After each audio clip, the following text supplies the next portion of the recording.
સતત વધી રહ્યા છે।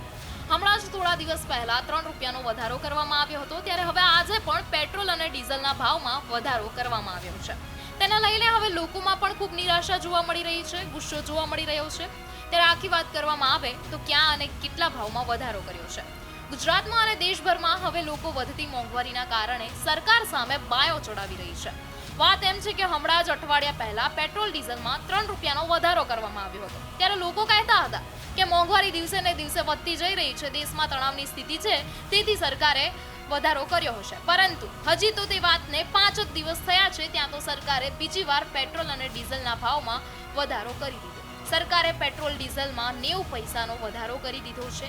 પહેલા તો ખૂબ કહ્યું સરકારે કે પેટ્રોલ ડીઝલ પૂરતા પ્રમાણમાં છે, કોઈ અછત નથી, કોઈ મુશ્કેલી નથી, પરંતુ હવે જે રીતે ભાવમાં વધારો કરવામાં આવી રહ્યો છે તેના કારણે આમ જનતાને ખૂબ મુશ્કેલીઓ પડશે, કેમ કે 5 જ દિવસમાં બીજી વાર વધારો કર્યો છે, જેના કારણે હવે મોંઘવારી લોકોને અને આમ નાગરિકને ભારે પડી રહી છે।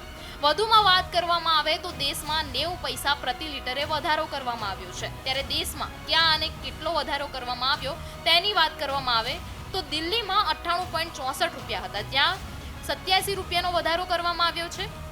મુંબઈમાં 107 રૂપિયા પેટ્રોલ પહોંચી ગયું છે અને ચેન્નઈમાં 104 રૂપિયા પેટ્રોલ પહોંચી ચૂક્યું છે।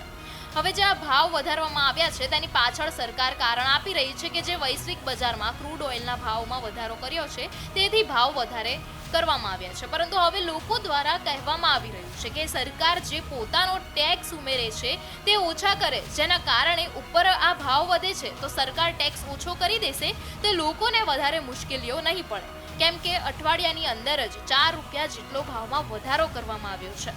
ત્યારે હવે અંતે પ્રશ્ન એ થાય છે કે અત્યારે જ કેમ ભાવ વધારો કરવામાં આવ્યો, કારણ કે જો યુદ્ધનું કહેવામાં આવી રહ્યું છે, જો ભાવ વધારાની પાછળ યુદ્ધનું કારણ આપવામાં આવી રહ્યું છે, તો યુદ્ધ તો છેલ્લા કેટલાક દિવસોથી ચાલી રહ્યું છે, કેટલાય સમયથી ચાલતું આવી રહ્યું છે, પરંતુ જ્યારે ચૂંટણી પૂરી થઈ તે બાદ જ સરેરાશ ભાવમાં 2 વાર વધારો કેમ કરવામાં આવ્યો? તમારું આ વિશે શું માનવું છે તે અમને કમેન્ટ કરીને જરૂરથી જણાવજો।